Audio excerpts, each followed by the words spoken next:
everybody. Welcome to the For the Love podcast. Welcome back. You guys, turn up today. We know why you hit download. It's not a mystery. We know that you saw the title of the episode. We know that you did. And we've got Jennie Garth today. Jennie Garth. Golly. I wanted so much to look like her and dress like her. Do you just remember how she looked in the 90s? I do, because she actually looks like that now. God, she looks identical. She does. I honestly think she's identical. She's beautiful. Yeah, she's beautiful. We're going to get to it, you guys, in just one moment. You're going to be delighted. She's just exactly what we wanted to hear Kelly Taylor grow up to be. And so that was such a fun conversation. But to you, welcome back. You were out last week, missed a couple of podcast episodes. I did. I'm so sorry. Well, we don't, like I said, we don't apologize for taking vacation. That's right. I was in the woods. You were in the woods, and per Harden usual, weird shit happened. Yeah. It did. Usually. It did. Maybe a couple of the highlights. It's just stuff that seems to only happen to your family, and I cannot make heads or tails of it, but it just follows you around. Yes, but not like a curse. It's just... Nope. It's just like the Harden brand of quirk. We can rarely know what the next day will bring. That's a good way to put it. And I think my big lesson these past few years has been, like, don't try to predict it. And just deal with things with an open hand, I guess. Yeah. As they You're come. pretty good at that. The first chunk of the vacation went as they usually do. We were in Colorado. We didn't go to a national park this year. We had 26, at the end, 28 people. We camped in Taylor Canyon, which is like between Gunnison and Crested Butte. Yeah. A great camping area. Had you been there? We hadn't. We've driven through quite a few times, because if you go over Cottonwood Pass, if you're cutting through, you drop down into Taylor Canyon. And so we've seen the camp spots, but we had never stopped. But it was perfect. There's climbing, there's fly fishing. I sat in a chair and read multiple books, which was so nice. But then we did get a call our last full day there. We were going up to like an alpine lake. We paddle boarded a couple of days. And we found out our friend that lives in rural New Mexico had gotten bad news about his cancer, and he was entering hospice. He'd had an amputation to try to stave it off, and it didn't work. So we packed up early, drove 7 hours, got to get a really good visit in. We got there late at night and saw him, and then spent the next day with him, which was great. And then, strangely, we were leaving the house that first night, and we saw something in the road, and Brad was like, "Is that a kitten?" And he was like, "Oh, wait, no, that's trash," because it was right next to a dumpster, and we just went on to our motel. And the next morning we show up at the house, and a family member had come earlier than us, and they were like, "There was this kitten in the road. It's in a box now." And then one of my children was like, "Well, there will be no discussion. We're taking it home." Yep. And I was like, "What? But I don't want this diseased, half-dead kitten." But also, if you're bedside with someone in hospice, like, decisions just feel different. And you're like, "Oh my God, let the boy have the kitten." So what the listeners should know is that Amy sent me a picture yesterday. She texted me a picture, and so it's her two of her sons, and their friend with his little grizzly in appearance and missing a leg from the amputation. I mean, his name is Wild Bill. Okay, thank you. His name is Wild Bill. By choice. And Amy's text says, the good news is Cole adopted a malnourished road kitten in Fort Sumner, where Billy the Kid was shot and buried, and has named it Billy the Kitten. And then she sends a picture of Billy the Kitten and the boys and Wild Bill without a leg. And I'm just like, honestly, what is your life? Like, what? I don't know. it's just a lot to take in, to be honest. But you know what? We kept the kitten alive. Well, you did. We took turns at night, and in the car ride, we've just got in today, like at lunchtime. Yeah. But we fed it with a little syringe. Okay. It went to the vet. Turns out, The eye infection may have been bad enough that he could be blind. so basically, Amy has a malnourished, blind kitten named Billy the Kitten. And first of all, if it dies, Oh my God. the good news is that it can just be buried in the backyard with how many other animals? 47 maybe. Yeah, that's not a joke, listener. Amy's property is literally a pet cemetery. It is where her husband Brad grew up, so it's his childhood home, and then it's been their home for all of this time, and every pet that's ever been, every pet you've ever had, every pet anybody in the family's ever had, True. every pet that has ever been, including like chickens and such, are buried in that backyard. Gerbils. I mean, I can't really, to be honest. The number is so high because there are some pets that just inherently do not have a long lifespan, and you replace them like small rodents. Okay, that's fine. It's not like there's 47 dogs back there. There are dogs. But there are a few. There are dogs. Anyway, So- but don't talk about Billy the Kitten. Well, I am dying, talking about Billy the please. Kitten, and we're probably going to need to put a picture up just for an update on Billy the Kitten. Like, I'd like to find out if he regains his sight, but Well, maybe when the eye infections clear up, we'll take a picture of him. brother, Apparently, the Snapchat, which I don't have, has a bunch of filters. And in the car today, the kids were taking photographs of him with his gnarly little face and putting little hats and bandanas on him. that's kind of funny. No. Anyway, I mean, it's kind of funny, to be honest. it's I sometimes when I tell stories, I expect other people to say me too, because sure. that's what we really want. But a lot of times they don't. No, they don't. They don't is the thing, is because things either happen to you or that you choose them. And the rest of us are like, that's a no. That's a no. But also, I appreciate your big, gushy heart that you didn't want to let that blind kitten die. So Listen, Gretchen Rubin said, if you have a choice, choose the bigger life. you are right. God, you are using this podcast against me. You're right. She did say that. And it was about a pet. See?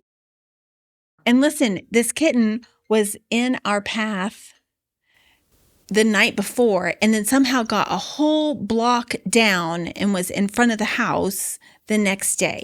So either its mama dragged it there and left him for us, or he dragged himself a good 4 houses down and planted himself in the yard. What are the chances? I don't know how to feel about any of that you I don't just know. said. I feel like the universe was like, here's a kitten. Here's your kitten. Well, it is now. It doesn't matter that you're on vacation. The kitten lives in Texas now. Roll with it. So Watch it be like the best kitten ever. it will be. Okay. All right. Well, And I have a happy child. he's going to get what he wants in this life because he's V cute. All right. That's enough. That's enough about blind kittens and amputated men. So yeah, we're losing our minds a little bit today because we're getting one of our young TV star icons today. We were just doing the math. 90210 essentially went from 1990 to 2000. Yeah. So those 10 years were so formative. For me, in that 10-year span, 1990 meant I was a sophomore. 2000 meant I was having my second baby. Those were my young adult years. Right. That was high school. It was all of college. And then young adulthood and young motherhood. And so 90210 was our companion Yeah. throughout our own young adulthood. And so, of course, Jennie Garth, come on, man. You know her as Kelly Taylor, of course, if you're like anywhere near our age group. We grew up with her. We literally grew up with her. We grew up watching her. But here's the really fun thing about having Jennie on the show. She's not just obviously an icon from our youth, from 90s television, which is arguably some of the best. She's a powerful voice for women right now. And that's really why we were excited to talk to her. She's 53. And you'll hear her talk about this, but she's just embracing this season of life in a way that is really awesome to watch. In her words, that kind of started at 50 as a bit of a tipping point, going, what am I going to do with this next decade? And so she's filling her vast and various spaces with really important conversations about aging and about empowerment and about self-love and philanthropy and what it means to be graduating north of the like busy family years and into midlife when we kind of get to write a new chapter. So she's got a podcast. She has a fashion line. She has a women's summit that she is repeating for next year. And she's got a new book coming out next year. So good Busy. night. Yeah. I love this. May marks 30 years since Kelly Taylor on 90210 had that iconic scene where she said between the two boys, I choose me. And that turned out to be a real North Star for Jennie, as you're about to hear. A bit of a touch point for her at age 50 when she went, let me ask myself some new questions. What do I want to build in this season? And so she's living that mantra out loud. It's so fun to hear, and it's so fun to see her. And to Amy's point, she looks like she wrapped the show yesterday. She really does. So that's frustrating, but good on her. Good on her.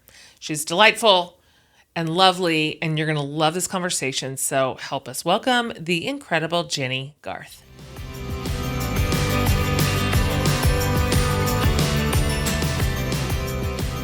Jennie Garth, welcome to the show. Welcome. Jen, Amy, hi, you lovely ladies. Isn't it funny because I feel like she's on and it's like, it's Jennie. Yeah. It's like we know you. We feel like we do. So sorry if we make it weird. No, that makes it better for me. I love it when people think they know me, 'cause then it's just easier. Yeah, let's just get right to it. Like we're at second base. So we just round the corner really early. We're just delighted to have you. I mean, we're all the same age, more or less. Yep. I always forget how old you are. Are you 54? Yeah, 54. Yeah, 54. Yeah. That took a moment for you to. It does. Yeah. I have to do the Sometimes I math. lose track. Yeah. Yeah, me too. Me too. And I'm 53. And I'm about to Okay. turn 51. So we're all just right here. Yeah, but you're younger. You're 51. You're only 50. You're about to be 51. That's different. What a baby. What a baby. Do you remember when you thought 50 is literally so old I cannot even fathom it? Oh, yeah. Like I cannot even fathom. I guess my life's over. I know. But then that whole the thing about the Golden Girls came out and it showed you like what was 50 then Oh my gosh. It's so true. compared to like Jennifer Lopez at 50 now. Genuinely. I mean, Jennifer Lopez, she's better than the 24-year-olds, to be honest. So she's she's a terrible bar to set. But it is so true. It's a different time to be 50 than it was back Thank in the olden God. days. But, we grew up with you. We absolutely grew up with you. I was just telling Amy before you came on, I mean, obviously, we watched every second that you were on television. The show came out when I was a sophomore in high school. And so I had this feeling that you and all your castmates were like these mature, like adults, like for some reason quite a bit ahead of me, and you were all faking but we were really like peers. Like you really were young. You were a young little cast. I was. Yeah. We were. Yeah, for the most part. We were all pretty young, Yeah. playing our age. Yeah. There were some of us that were playing younger, but it didn't really matter at the end of the day because we all just sort of had that like connection.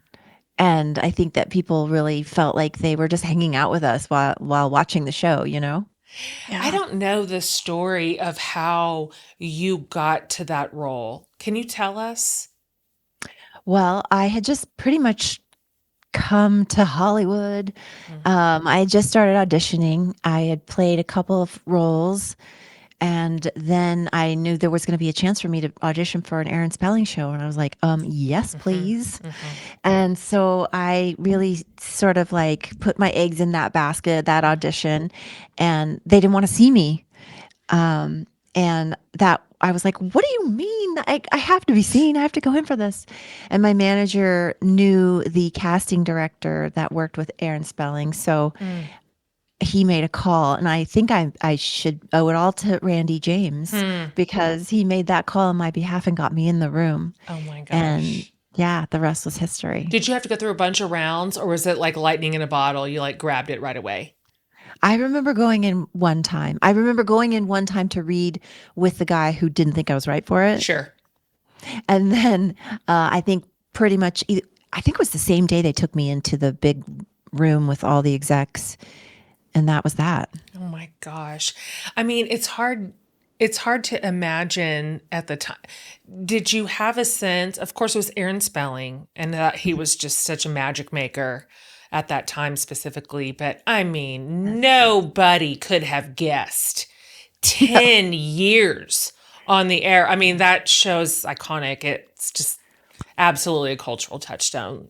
Did it surprise you year after year, or did you know really early on, oh shit, we are doing something like incredible here? We didn't really, none of us knew in the very beginning. We were all nervous that we were going to get, fired or Sure. or the show was going to get canceled. And then they started showing the summer episodes. So like TV was so different back then. You had to sit in front of the TV to watch it at that certain That's time, right. remember? Yeah. So people were home during the summers. They weren't at school. So they thought it would be a great idea to put original content on during those lulls in the lineup for the kids home from summer. And that's what really sort of took the show to another level, with just that growing audience that I think it was the summer. We all met in the summer of 1990. Yeah, that's right. I don't know. I think 90. 91. Maybe it was the 91. first- yeah. I think it was a couple years in that we started doing that. Oh my goodness. I had a designated VHS tape for 90210 so that I could rewatch, and I had such a busy summer schedule, and I missed it sometimes when it was live, and my dad recorded golf over it. And to this day, I am so furious. I'm so mad. It's not like we could go back and catch it. We couldn't stream it. Like, it was just gone. I know. Ask my friends what happened. Are they together? Did they break up? Like, shit, I don't even know. That VHS tape was pretty much the life force at that point. Sure but was. now, thank God, you can go back and stream it all from the very beginning. Oh my God. It's amazing. Forever. Isn't that wild? So true. God, I should watch this with my daughters. Oh, you How old are should. your daughters? My oldest one is 25. She would die for this. She would just die for. I mean, they all wear all those clothes. This is what they look like. And my youngest is 19, and they're nostalgic for that era of TV. Yeah, a time that they weren't even never born. even knew. But Right. yeah, they weren't even born. But it was magic then. It really Yeah, was. the 90s was the best decade ever. I'm sorry. Where's the lie? Oh, the 80s and the 90s. Yeah. Pretty good. Yeah. Yeah, I vote 80s. So many of us remember that moment that your character, Kelly, stood between the two boys and said, I choose me. It's iconic. Which, like in our current season of life, we are all really practicing that. Yeah. But at the time, at the age we were, most of us didn't even know that was an option. That is so true. Yeah, it hit like a lightning bolt. Did you know at the time how powerful that line would be? And how has that idea like shaped your life since? Yeah. because you Many do times. come back to that phrase Yeah. over and That's over. that's your I North Star. interesting. Yeah, I didn't know the impact of it when I said it. I kind of just was really keeping it to the choice of the boys in my mind and then, what I was thinking of. So I didn't think about it on such a big level. Mm. And it wasn't honestly until I turned 50, Really? that I thought, I thought, what am I doing? Where am I going? Mm. Like, what's next for me? As I enter into this next phase of my life, and my kids are all flying the nest, and what do I want to focus on? What do I want to put my energy into? And I decided to sort of look back at my life, try to like find the pivotal moments that had impact or that Mm. stayed with people. And it was through my conversations with fans, whether it was on social media or at autograph events, that I kept hearing that, like, I didn't know I could choose me until Kelly Taylor told me it was an option. Yeah. And I started hearing that from women who looked just like me Yeah. and who were having the same life experiences that Jennie, was having. Mm. So I thought, wow, that was a really impactful moment for a lot of women. Mm-hmm. And I feel very, very proud to have been the conduit for that at that time. And I just thought that is something that we need to remember, not just in the 90s, but like moving forward every day. Mm. And I thought, I kind of molded over for a while, and I just sort of really decided to sort of make it my mantra, Mm-hmm. my personal mantra, and then see how that changed my life. Mm. And then once I saw the positive impacts of basically loving myself, Yeah. I started to want to spread that message for everybody to hear and for everybody to be reminded of. Mm.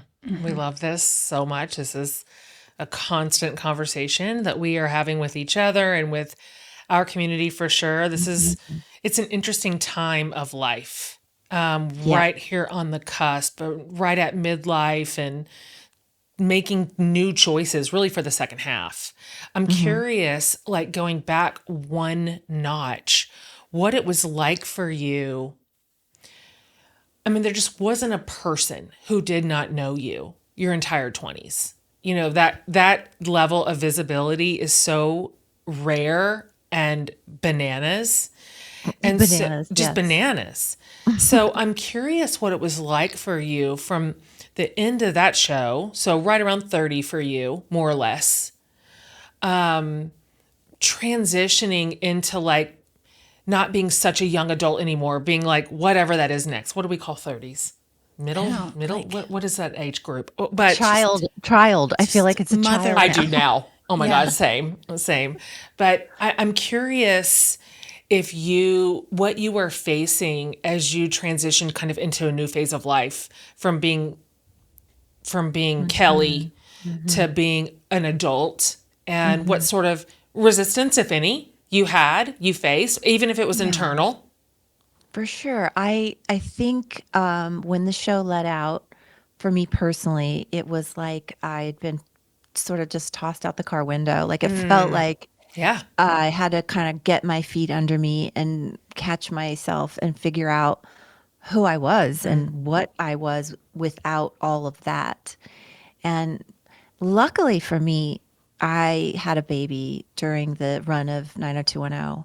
My life had had started to have a lot of changes in it throughout those, crazy, those years of being, I was 17 to 27, I think. Yeah. So maybe 28 when we ended.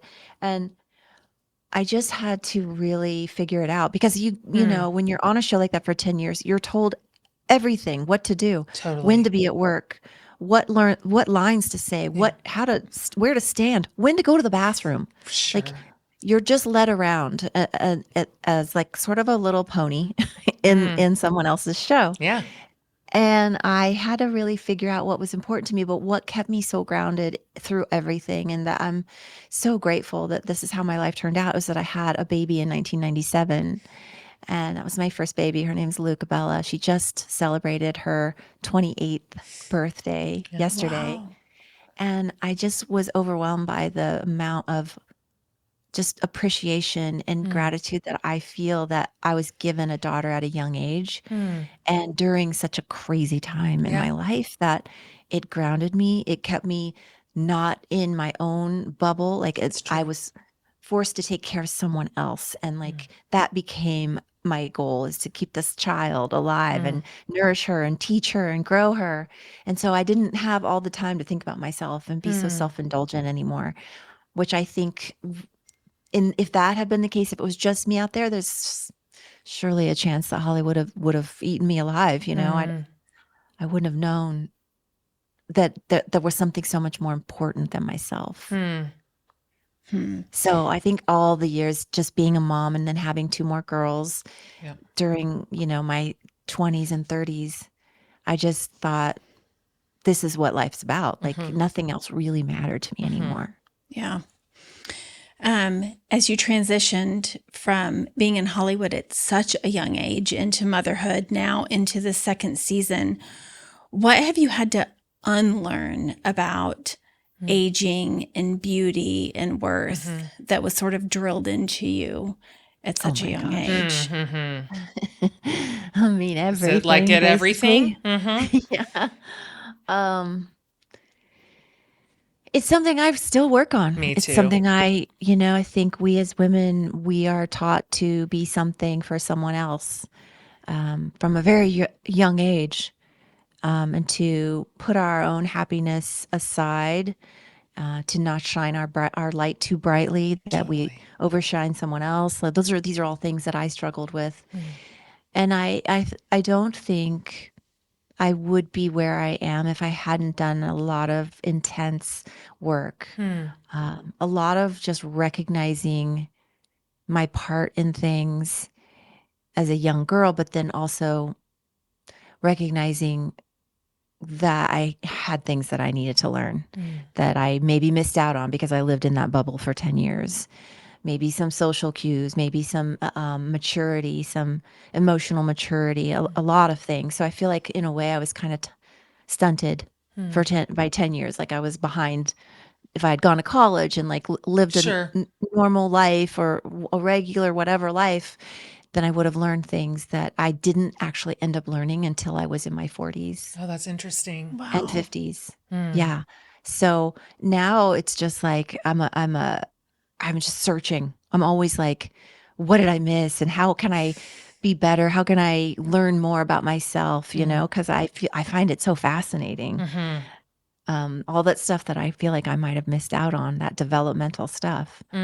Yeah. So it's kind of become a really great time in my life, even though it's a little stunted.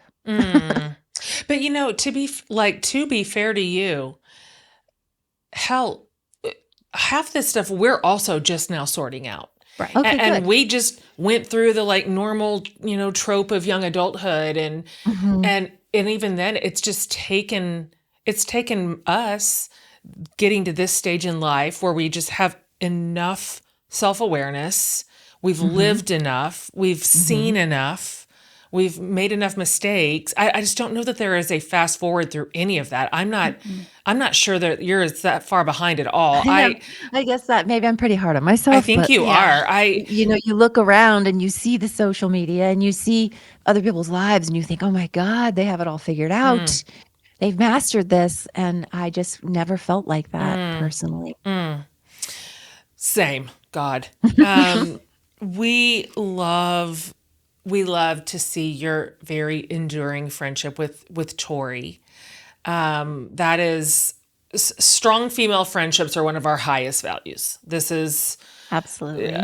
sheesh. Like by this point in our life, we deeply understand that friendship is as crucial as marriage. Like it is just is an Yeah. important ingredient as some of these people that we have chosen in our own little family or that we birthed. I'd like to hear you talk a little bit about your relationship with Tori and what it is that has kept the two of you pretty thick as thieves for, well, hell, I guess 30 years. I think, Well, it all started by being basically locked up in a soundstage together Sure. for 10 years. So Sure.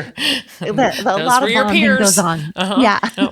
Those were my peers. Those were my brothers and sisters. And we were all like figuring the ride out at the same time. And we were all experiencing the same things. So there's a bond there with all of us as cast members of that show that can never, ever be severed. And there's something so beautiful about that for me because I don't have friends from high school. I have one girl that Rhonda, who I used to hang out with in Arizona, but I don't have friends from high school. I Yeah. don't keep in touch with anyone from my earlier Yeah. years. And you So didn't do having college, so this you great, don't have I like didn't, your dorm friends. no, Mm-hmm. no. So these were my people, and I was so grateful because, like I said, that shared experience because it was such an isolated feeling and way to sort of enter the world independent.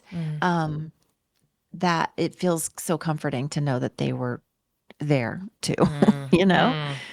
But Tori and I mean, we became just instant friends. And I think one of the things that has helped us through the years is really honoring the start of our friendship and the beauty in that connection, but also in being able to identify each other's uniqueness and individuality, Yeah, I love that. and that we are not the same person, and Sure. we might be clumped together for the rest of our lives, but we are very different people, and having that mutual respect for one another in that area, I think has been something that's really kept us close.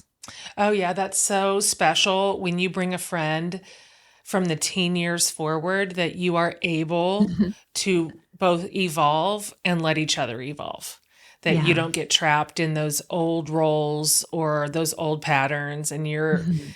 holding that the connection tightly, but the evolution loosely is the key Mhm. Right. for one of those long term, rare and wonderful friendships. We Yeah, for um, sure. we want to talk to you about some of the things that you are putting your hand to right now, which we love because a message that we are just constantly banging the drum for is never like start now. Not too late. We're not too old. Mhm.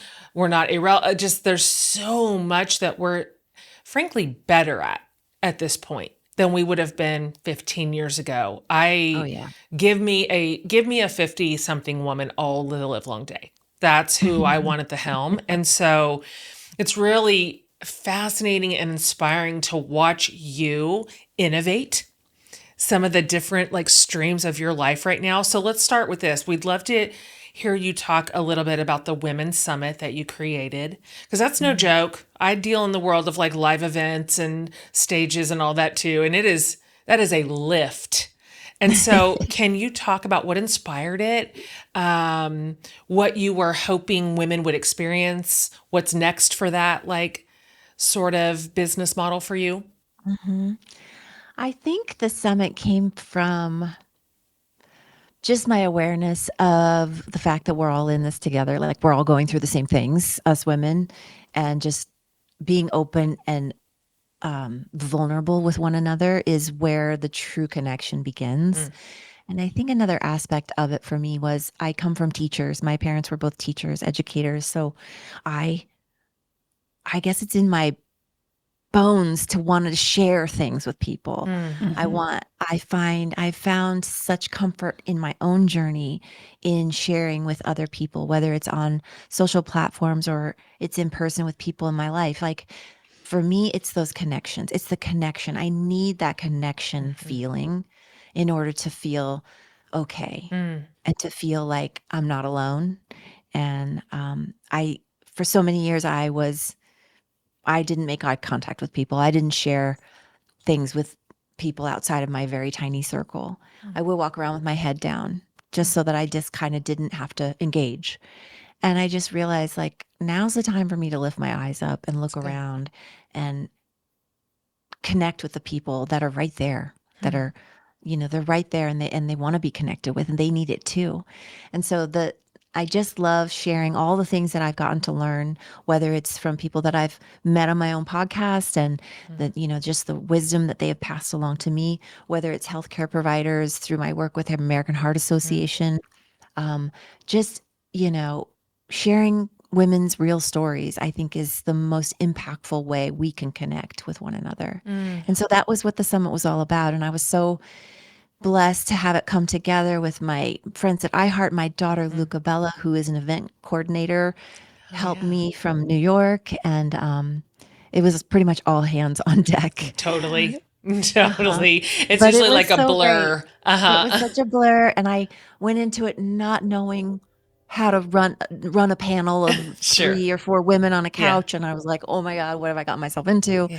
But it really ended up a beautiful day. So many people were affected by it. I think one of the main reason I'm going to be doing it again is because we reached one woman. There was one woman in that audience who went home, and because of what she had learned at the summit, she thought, I'm not going to ignore these feelings I'm feeling in my chest. I'm going to go to the ER.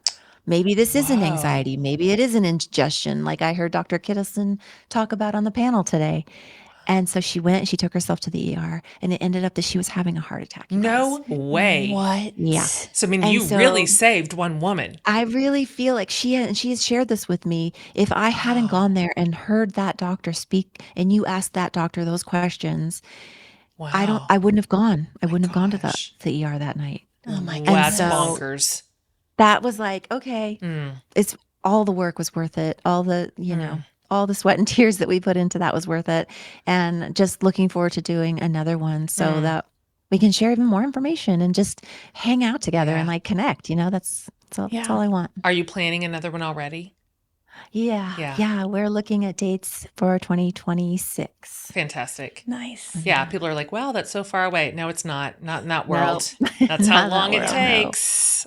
Awesome. We've heard you also have a book coming soon. What can you tell us without breaking any confidentiality about the story you're telling next? Yeah. I mean, it's my story, so I'm breaking my own confidentiality. That's true. But the book is an extension of the podcast and of the realization that loving yourself is a journey and loving yourself is imperative to our well-being.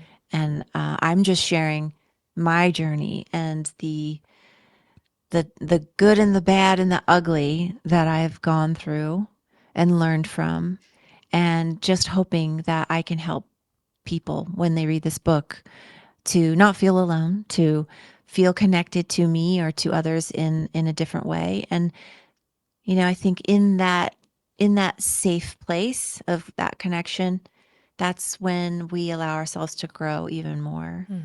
So I know even in writing this book, I am learning so much more about myself and, really taking a good hard look at the places and the things that have shaped me and molded me. And I just want to share that with people. Good for you. Are you already done with it?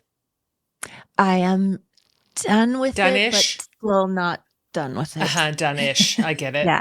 The endless editing Yes, rounds. When it comes back on like the 6th time, you're just like, I don't even care. Just All like, right, just it's put it on fine, a sure, shelf. Like, I hate it. I hate the book. That's exciting. It comes out next year, right? Yes, Yeah. April 2026. Yeah, that's great. That's great. I think it's going to Thank you. be, I noticed that right here in midlife, all of us who are sort of in the perimenopause and menopause space that we're in, and our roles are shifting and our kids are launching, and we're looking at our marriages, going, all right, what's your deal? What's our Who are deal? you? What's our deal going to be now?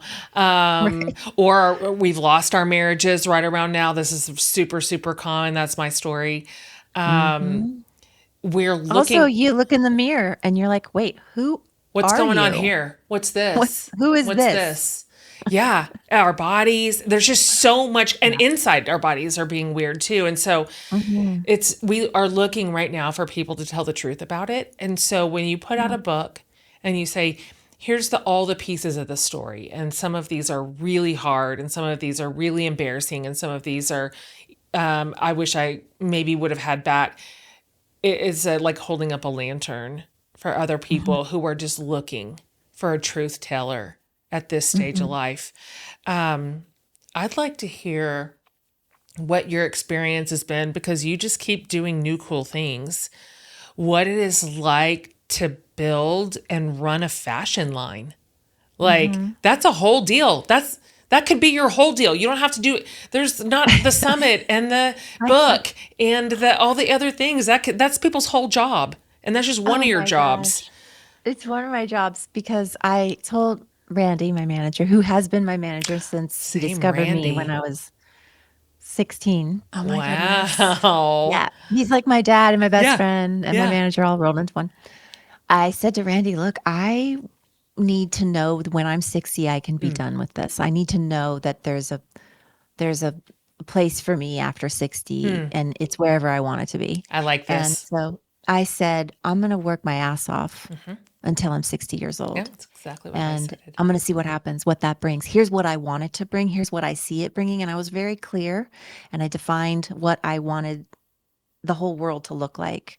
So having, partnering with QVC to do my own brand was not just about me doing a fashion brand. It was about me just doing everything I wanted to do under one umbrella. And that magical umbrella has the gift that Jessica Klein gave me in 1995 when Kelly said those 3 words has shaped my life. Like it has given me this whole resurgence of passion and purpose and clarity of what I want to be doing. I don't want to sit around and wait for the phone to ring anymore. I don't want to please people by being what they want me to be or fitting into this character's shoes. Like I love acting and I'll never not love acting, but I had to take the bull by the horns. I had to take control of my life.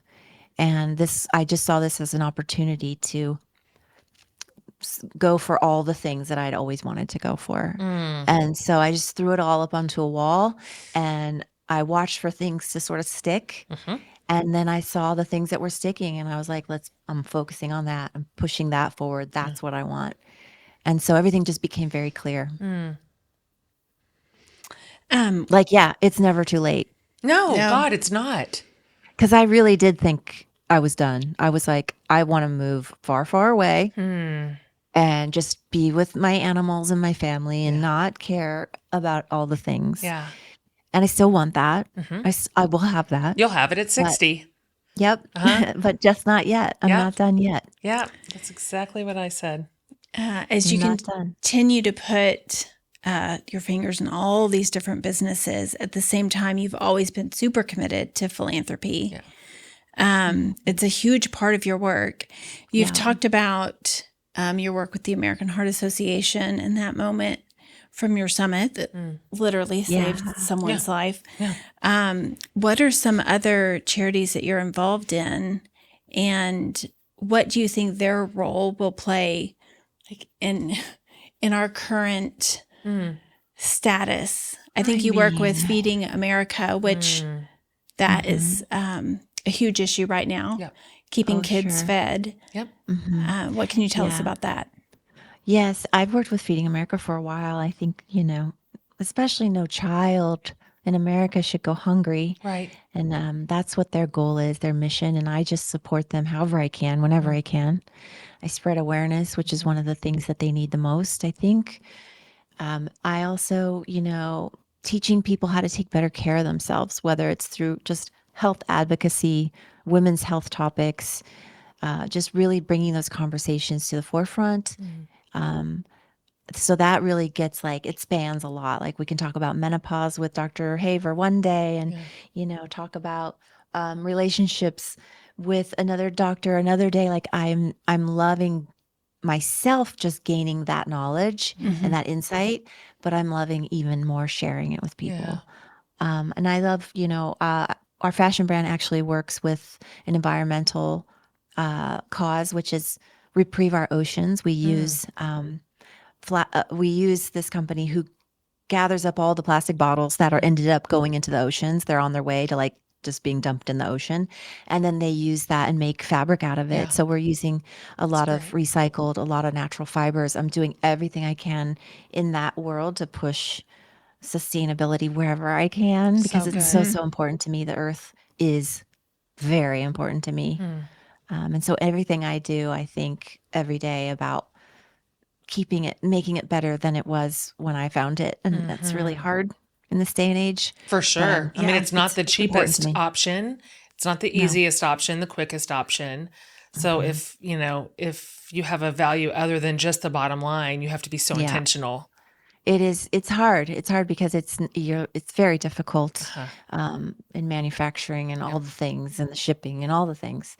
But I always say nature is like my church. Like animals and nature. I mean, I love kids and all the things, humans too, but Sure. I really love the earth. Really love the trees. And the dogs. And the dogs. And the horses. Yeah. Yeah, I was going to say, she sounds like you. Yeah.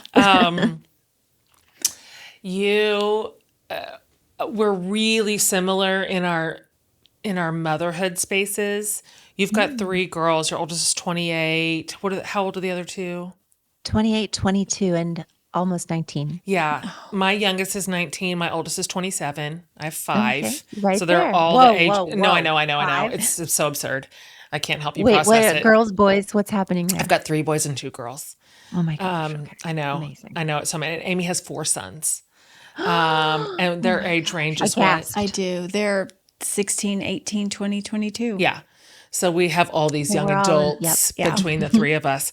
So I'm thinking about you with 3 daughters, and I'm curious if you're having a similar experience with your girls that I have with mine for sure, and even my sons for that matter, but particularly my daughters.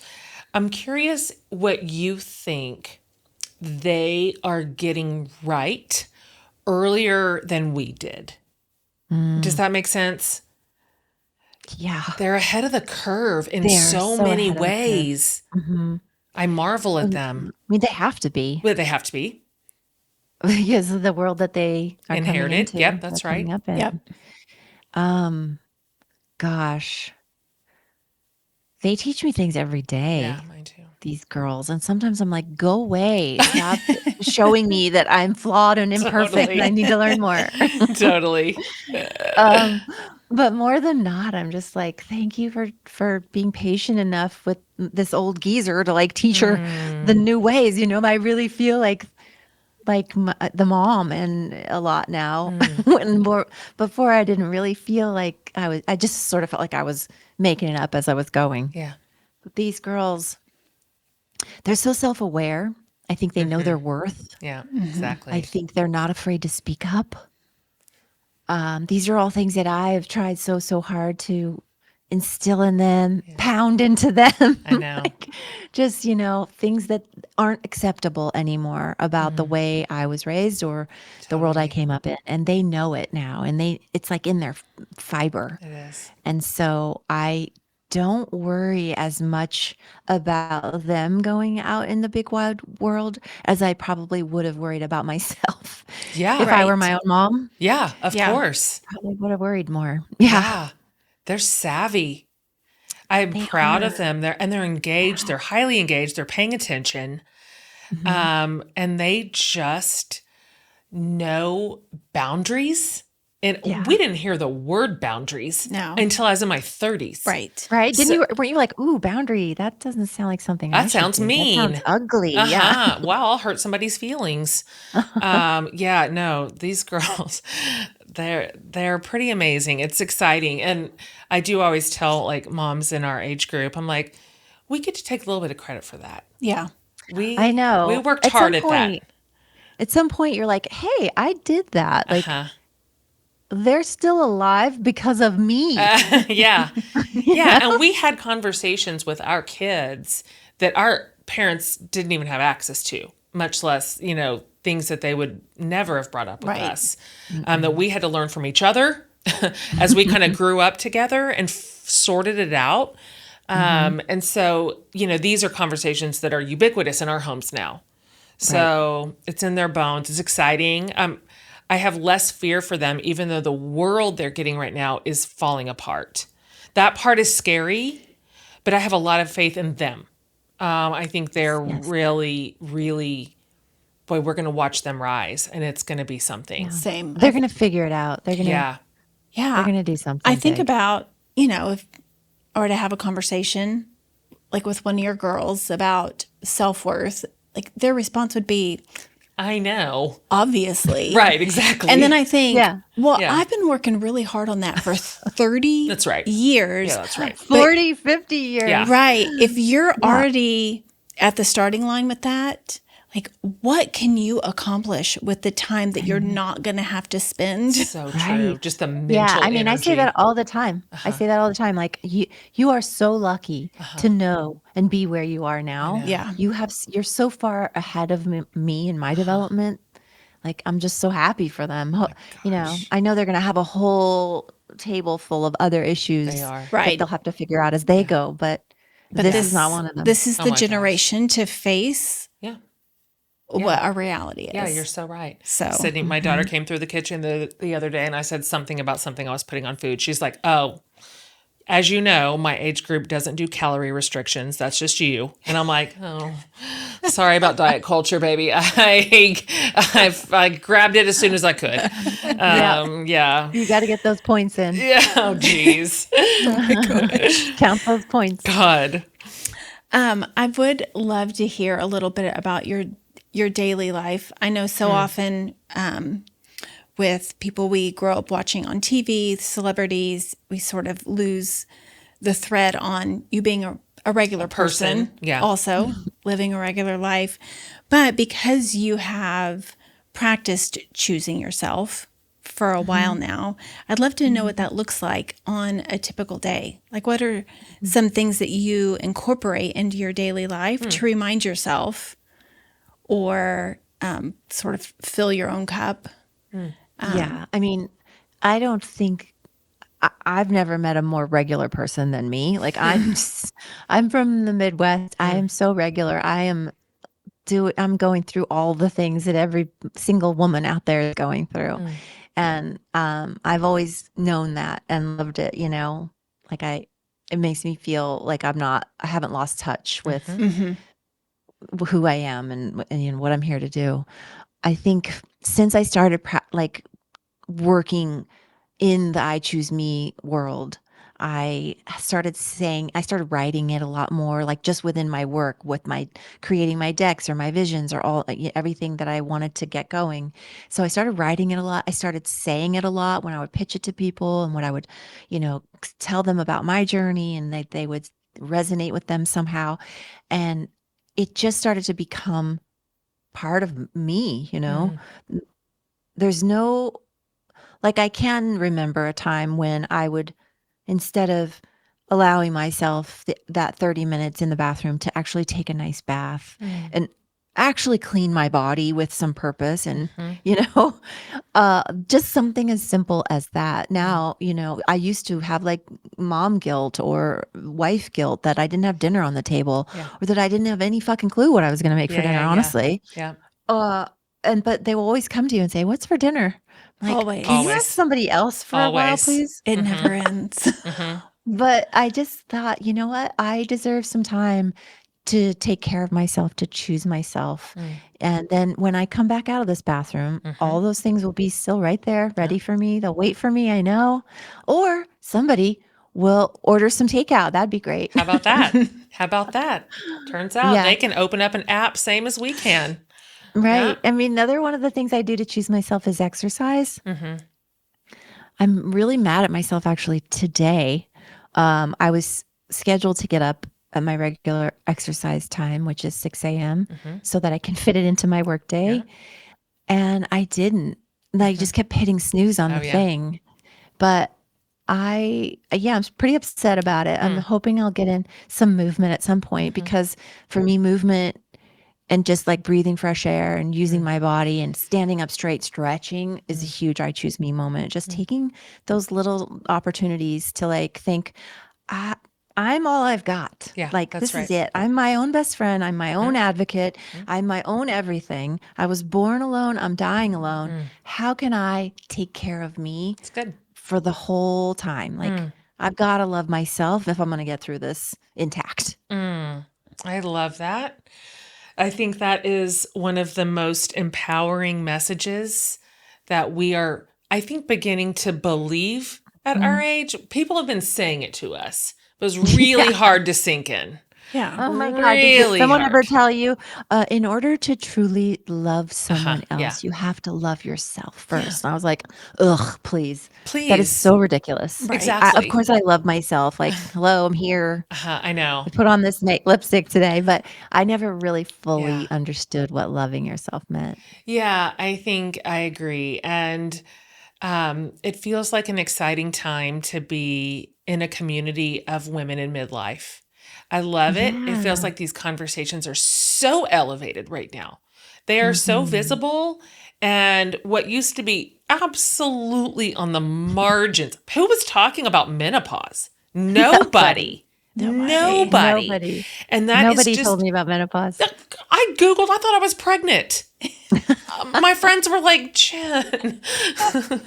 Oh, you were like, oh no, old." not again. I'm like, no, my God, I just finished. So yeah, but now it's just everywhere. And it just feels like a great time to be a part of this community. Like we're a little bit on the tip of the spear together and able to sort of write these new narratives. And the girls just behind us in their 40s and 30s are paying attention. Yeah. It's going to matter. It's going to trickle down. It's going to start sooner for the next wave. And I love that. I love that. I love being a part of it. So Me too. we're just delighted that you are a really strong voice here right now, right in this moment, in this season of life that is encouraging and inspiring. And I mean this in the nice way, also normal. Like you're also a normal person. So like we can listen to you and relate to you and go, yeah, us too. This is what our life looks like also. And I mean, and that's the beauty of it. That's Yeah. the beauty of womanhood, I think. And I used to, bless you, I used to stray away from growing up the way I did. Competition amongst women was real. totally. Yeah. It was just a part of my world. It's what I grew up in. And I had to try to be better than the next girl and outshine that one for that job and that person's attention.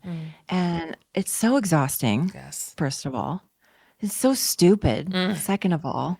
Like, what a waste of so much precious time and energy. Yeah. And now I look, whereas I used to honestly be intimidated by other women, be intimidated by other women's success or knowledge or position. And now every single woman that I meet, I'm intrigued. I am like, tell me everything you know so I can do it better. And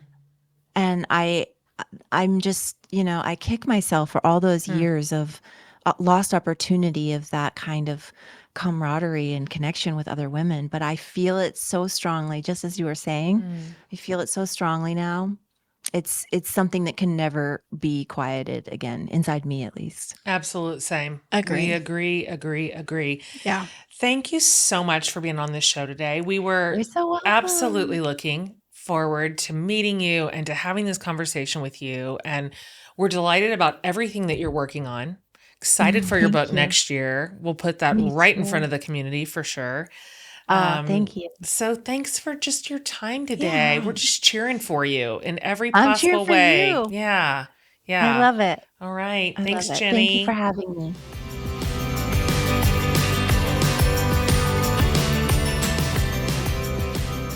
All right, everybody. Thanks for being here today.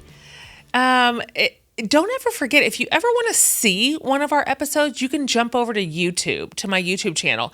Sometimes you really want to see Jennie Garth.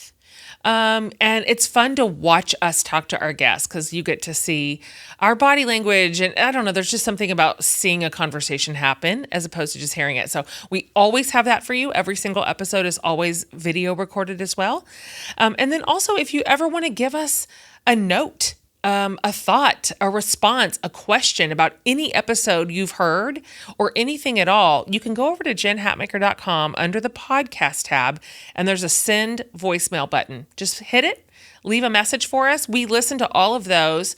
And if you've heard, we round up a handful of those and do listener voicemail episodes only. So they're really like fun. We love those. And you do too, by the way. Those episodes are like wildly downloaded. And so, leave a message for us and tell us like, hey, this is a memory I had of Jennie or of that show or of that season of life, really anything you want to talk about. So thank you for joining us today. Thanks for subscribing to the show. Do it if you haven't already. That's a 5-second task.